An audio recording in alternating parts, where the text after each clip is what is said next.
C'était l'essentiel de ce journal. À toutes et à tous, bonsoir et bienvenue pour le 20h sur la première.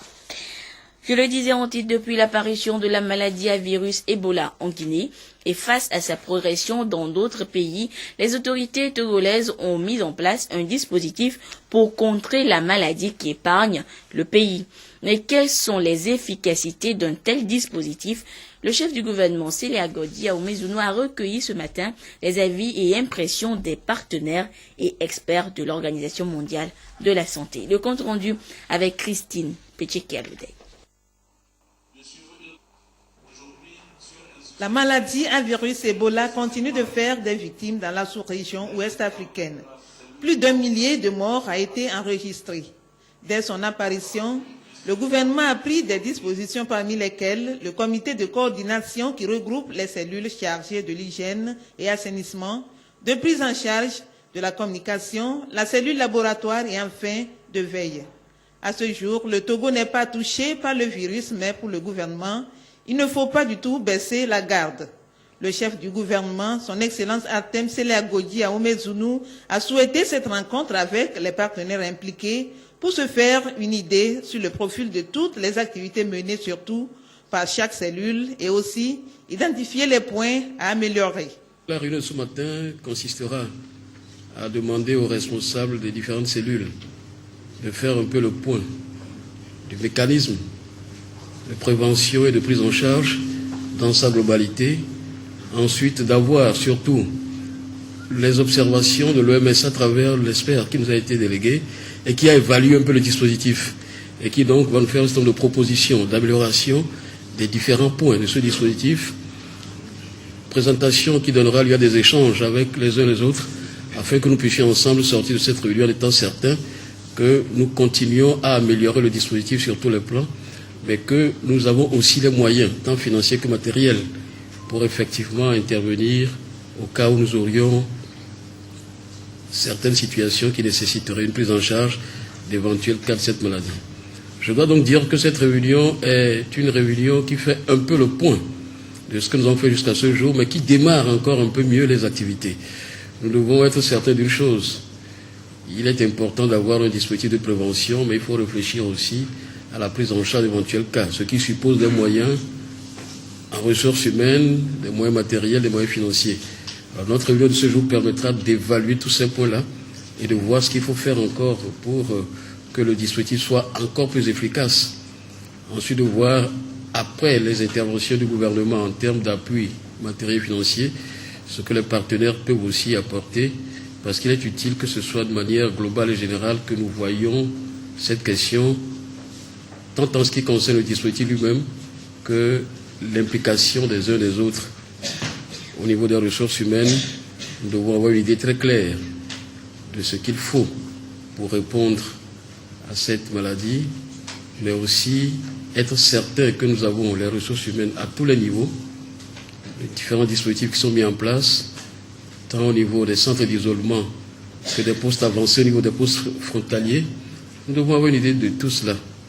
Et donc la mise à disposition de moyens pour que ces mécanismes fonctionnent est un élément important du dispositif.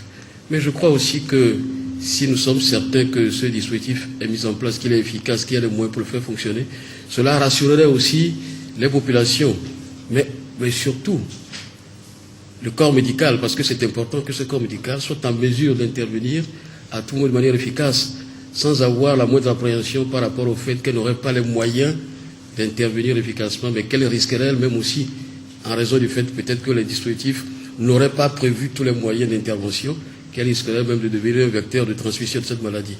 Quoique cela ferait beaucoup de tort à la lutte contre cette maladie. Donc il est important que nous examinions avec la meilleure franchise possible ce qu'il faut pour améliorer le dispositif et pour être certain que nous sommes parés pour répondre à toute éventualité. Depuis l'apparition de la maladie dans la sous-région, le Togo est soutenu dans la prise des mesures préventives par l'ensemble des agences du système des Nations Unies. L'OMS a mis 1000 kits à la disposition du gouvernement pour lui permettre d'améliorer le système de prévention et de riposte mis en place a été évalué par la mission de l'OMS.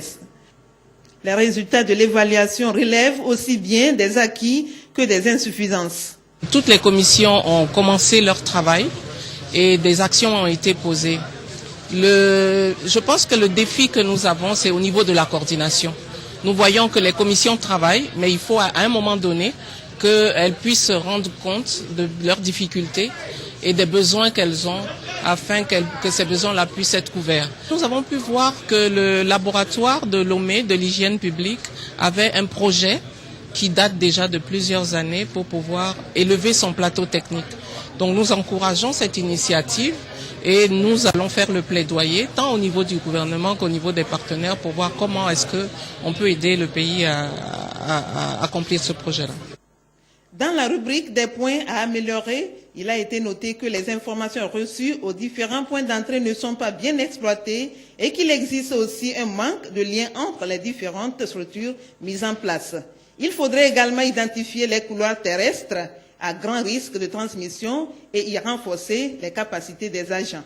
Aujourd'hui, nous savons qu'il y a certaines insuffisances. Nous allons multiplier les rencontres pour que la communication passe au niveau des différentes cellules. Pour pouvoir gérer cette maladie, il faut que le maximum de personnes soient informées sur la maladie-là et sur ce qu'il faut faire. C'est pour cela que nous avons prévu pour demain la formation des cadres du système de la santé.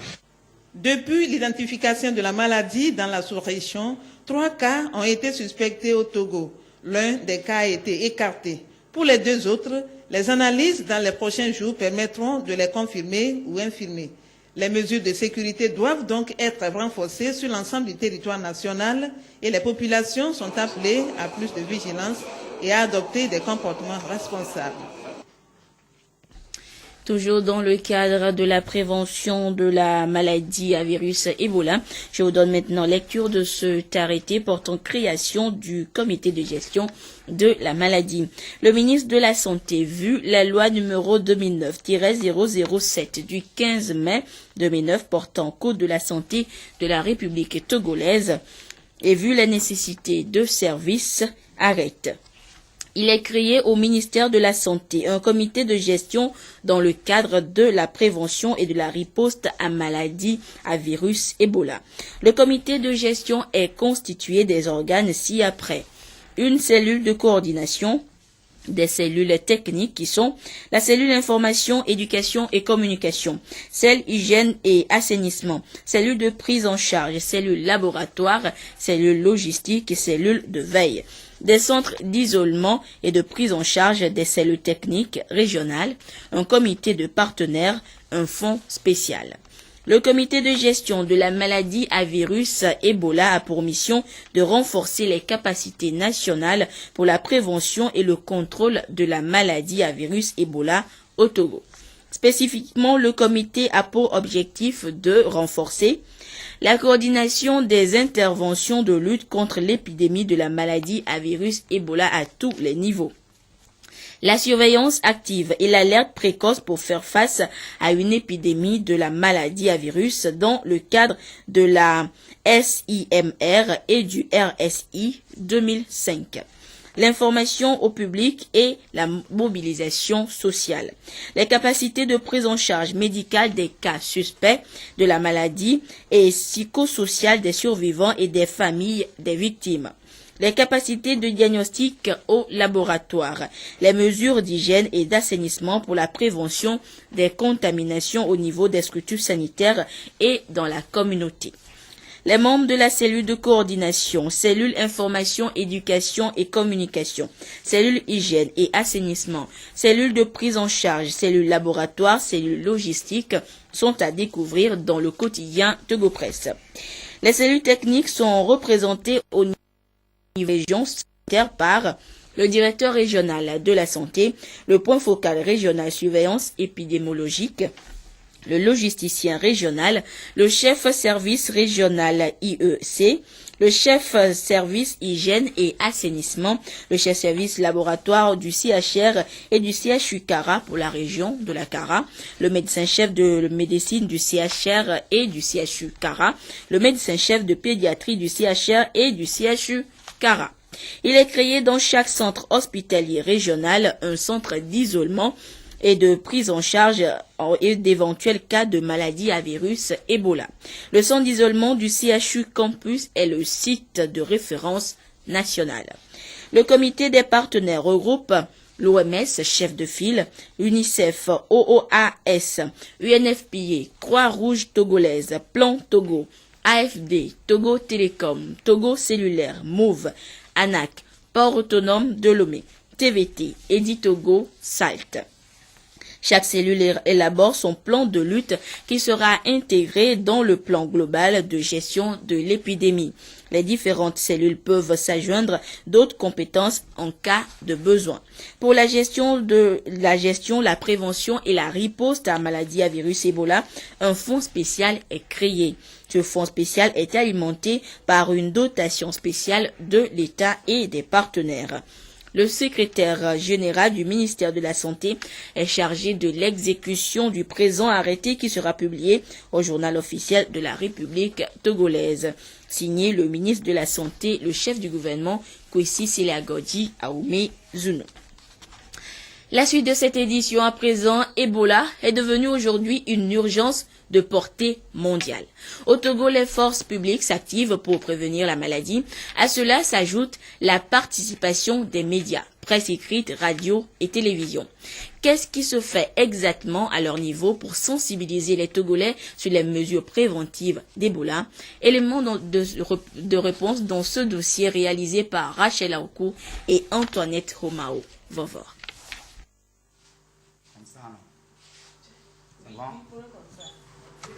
Pour informer les populations sur la gravité de la fièvre hémorragique Ebola, les médias se sont engagés aux côtés du gouvernement pour prévenir cette épidémie très mortelle.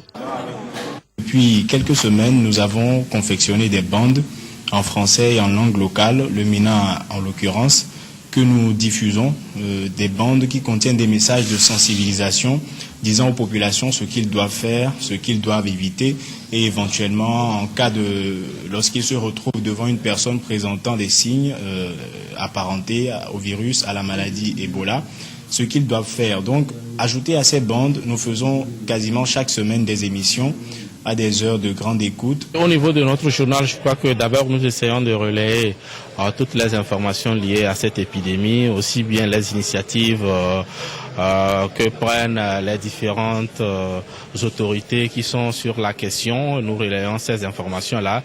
Et puis particulièrement à notre niveau également, nous essayons également d'intensifier notre communication sur les mesures de prévention, puisqu'à ce jour, il n'y a pas encore de cas déclarés au niveau du Togo. Et donc nous essayons de reprendre comme on peut toutes ces mesures-là qui sont listées un peu partout pour essayer d'attirer l'attention de nos lecteurs. Constater que dans certains centres, qui ne sont pas les centres hospitaliers, dans certains petits centres de santé, lorsque il y a des personnes à risque, on les aborde sans gants, sans protection faciale, et on se demande si c'était des vrais cas d'Ebola, comment ils vont faire.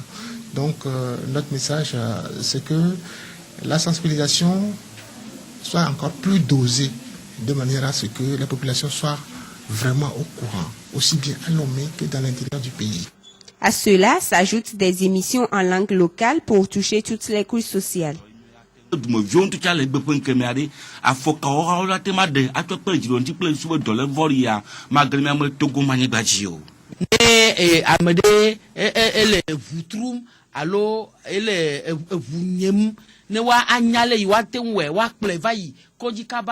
que le gouvernement ait communiqué les mesures d'urgence, nous avons organisé une émission interactive lors de notre édition du journal Parler de cette heure-là, Audi Actu. Donc, effectivement, les auditeurs ont réagi. Si on dit Ebola est là pour tuer Adjao, je serai en fuite. Donc, tout le monde va fuir si nous ne prenons pas les précautions, si nous n'informons pas nos familles, etc. On fuira tous. Mais nous, on est sûr que ça ne viendra pas dans ce pays. Et la seule condition, c'est de jeûner, de prier